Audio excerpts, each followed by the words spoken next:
Bon dia, em dic Samuel i sóc el gerent de Tecnotor, que és una empresa de colatatges, de mecanitzats, que està a Terrassa. La idea d'aquest vídeo és explicar-vos la formació que jo tinc, el camí que jo he seguit, i les possibilitats de desenvolupament laboral que tenim a la nostra empresa, que tot i ser de mecanitzats, el que vindrien a ser cargols, arandeles i a més per peces de motor de cotxe, doncs també hi ha altres àmbits en els que normalment no hi pensem quan tenim en cap una empresa d'aquest estil, no? Industrial. Soc enginyer informàtic, tinc estudis en electrònica, un màster en MBA, també tinc alguns cursos online, com 3 de teoria de jocs, un altre de gamificació,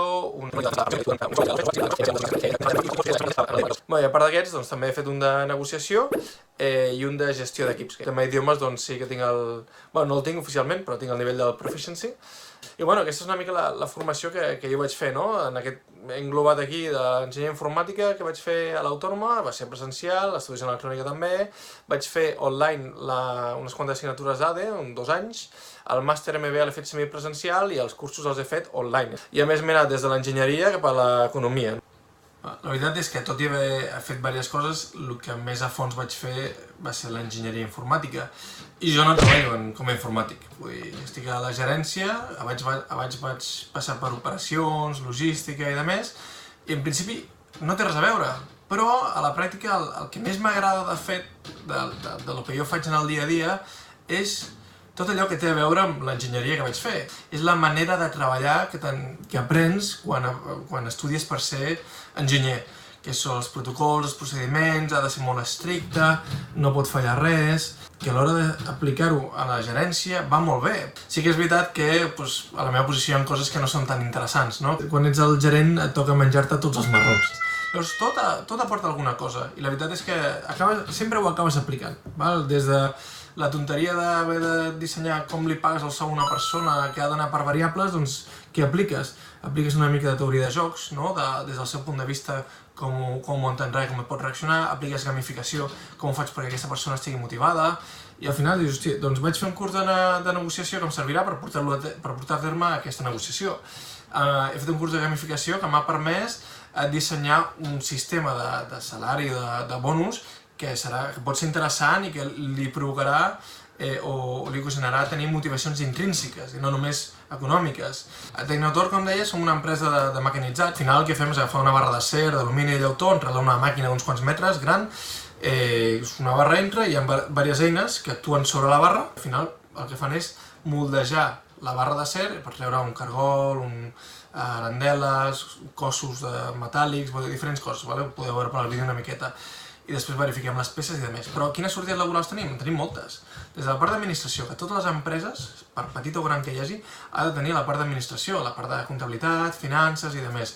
I no fa falta tenir estudis en ADE per portar aquesta part. La immensa majoria, saber el bàsic és suficient. Llavors, com més en sàpigues, més carrera pots arribar a tenir o et farà falta més experiència per poder arribar a un lloc més amunt. Qualsevol persona que tingui uns bàsics pot anar a parar a la part administrativa de qualsevol empresa, almenys a la immensa majoria.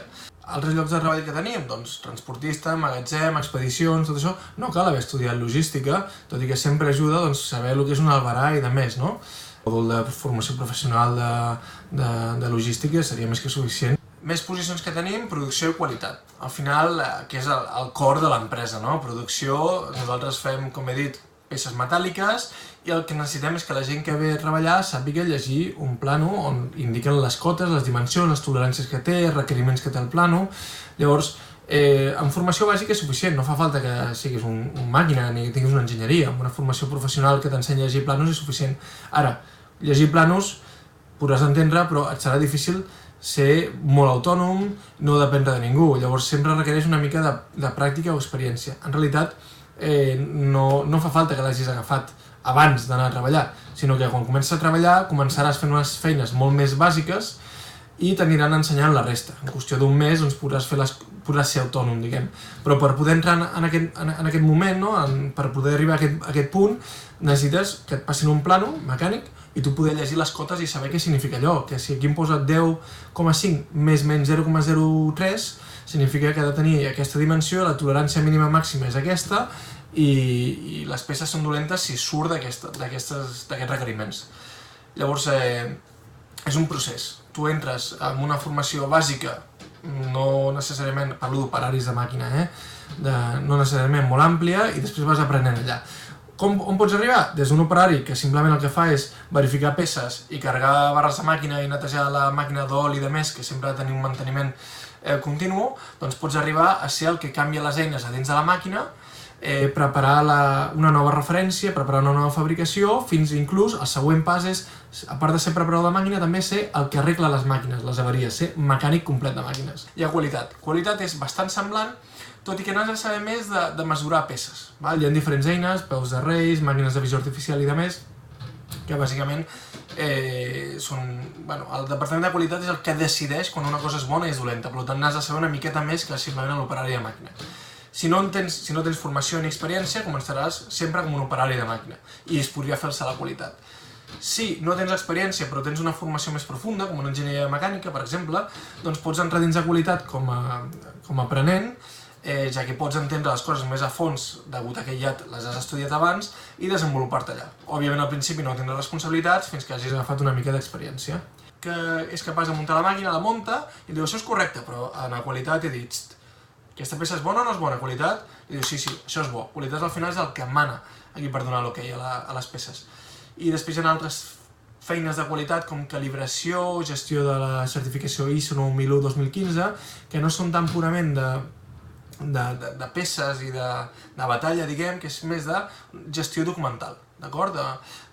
Quan tu treballes, doncs tens un plano que has de seguir els requeriments que et posa i de més, però després hi ha uns requeriments que es posa a l'empresa, en el nostre cas, a dins de l'automoció hi ha inclús una norma per sobre la 9001, que és la IATF, que et diu, doncs mira, a part d'enviar-me les peces dins de plano, també m'has d'enviar una homologació, és a dir, m'has de fer un report dimensional on surtin totes les peces mesurades a totes les cotes, amb unes condicions, m'has de dir el CPK, que és a dir, quina capacitat té el procés per aguantar, que al final és mesurar 50 peces, ho dic molt ràpid i resumint, 50 peces, i et dona un valor de com la màquina és capaç de fabricar allò amb una fiabilitat d'un 99,6%, per exemple.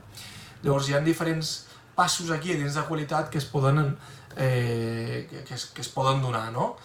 I al final tots acaben sent tècnics de qualitat, especialitzat en gestió documental, especialitzat en la part de producció, en el rebuig, en aquest tipus de coses, i per sobre d'ell doncs, hi hauria el cap de qualitat, que és el que, doncs, evidentment, com a cap de qualitat, el que implementa els protocols i procediments que s'han de seguir a l'hora de treballar.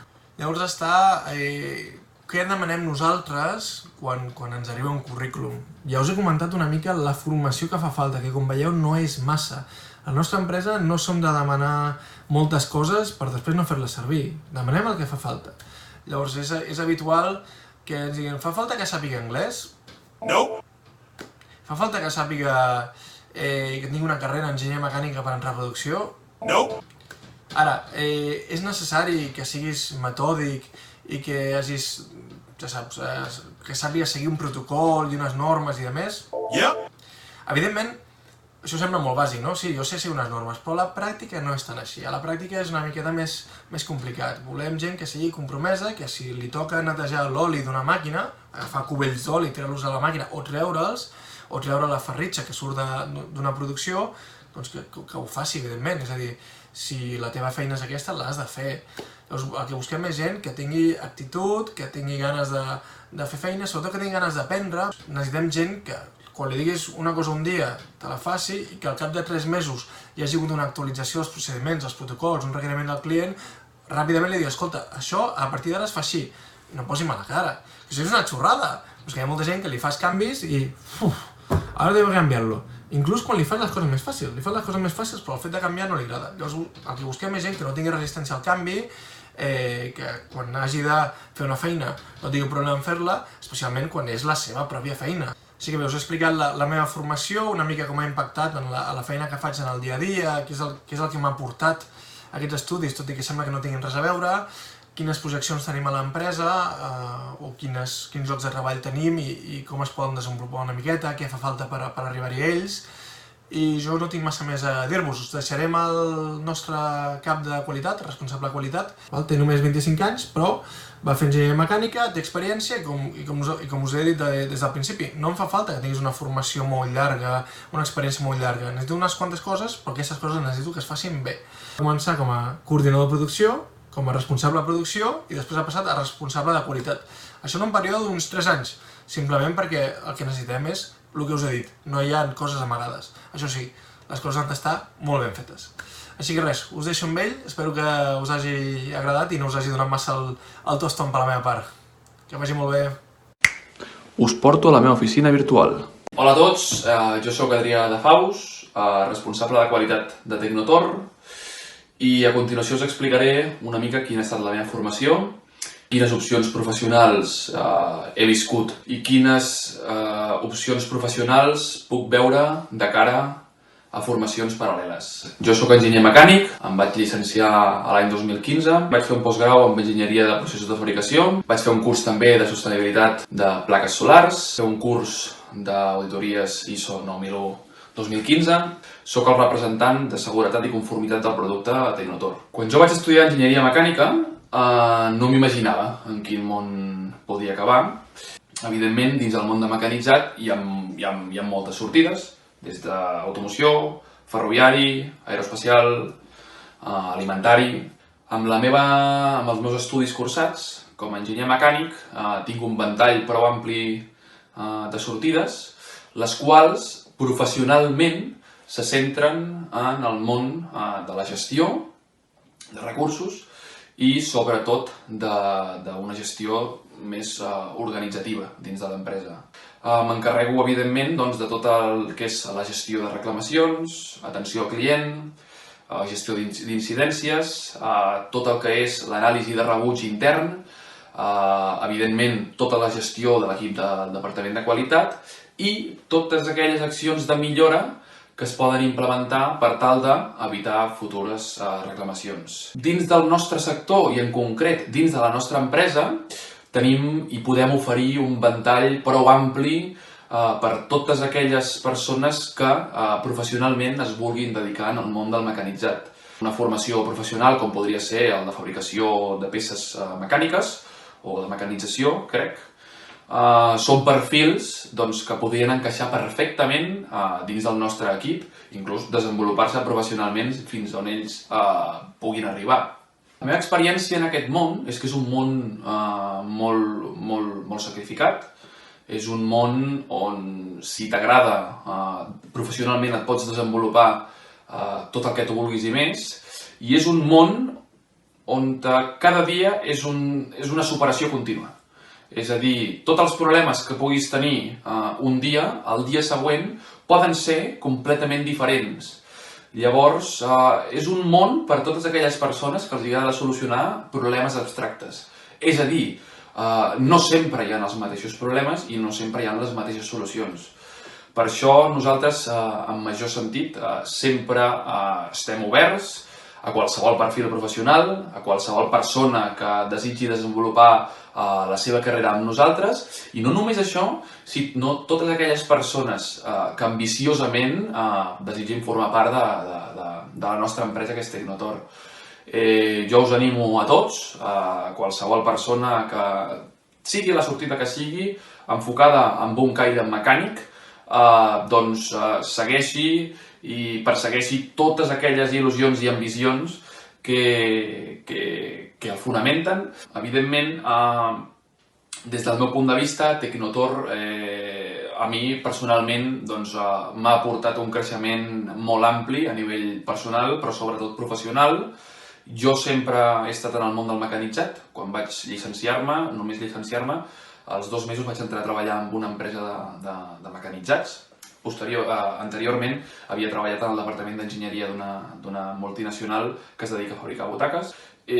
Posteriorment vaig fer el projecte final de grau i llavors vaig fer aquest canvi de feina. Vaig estar un parell d'anys treballant en aquest món. Evidentment no tenia res a veure amb el tipus de maquinari que tenim nosaltres ara, sinó que eren tot controls numèrics i vaig estar 2 anys. Vaig entrar com a tècnic de qualitat, on allà em vaig començar a formar en el món de la qualitat, no? I vaig començar a aprendre tots aquells útils i recursos que es tenen a l'hora de gestionar el conjunt de problemes tant interns com externs. A poc vaig anar aprenent agafant experiència i finalment vaig ser promocionat a el que és al departament tècnic fins a gestionar-lo de forma autònoma. Al mateix temps vaig passar per una altra empresa del mateix sector, on en aquest cas el seu àmbit d'actuació era el de griferia, gas, tot aquest tema. I finalment fa 3 anys que treballo a Tecnotor, ha sigut una de les millors decisions que he pres mai, i en aquest cas és un enfoc directe a l'automoció. La veritat és que Tecnotor és una empresa sòlida, basada en el coneixement de tots els treballadors i cada dia amb un esperit de superació molt alt.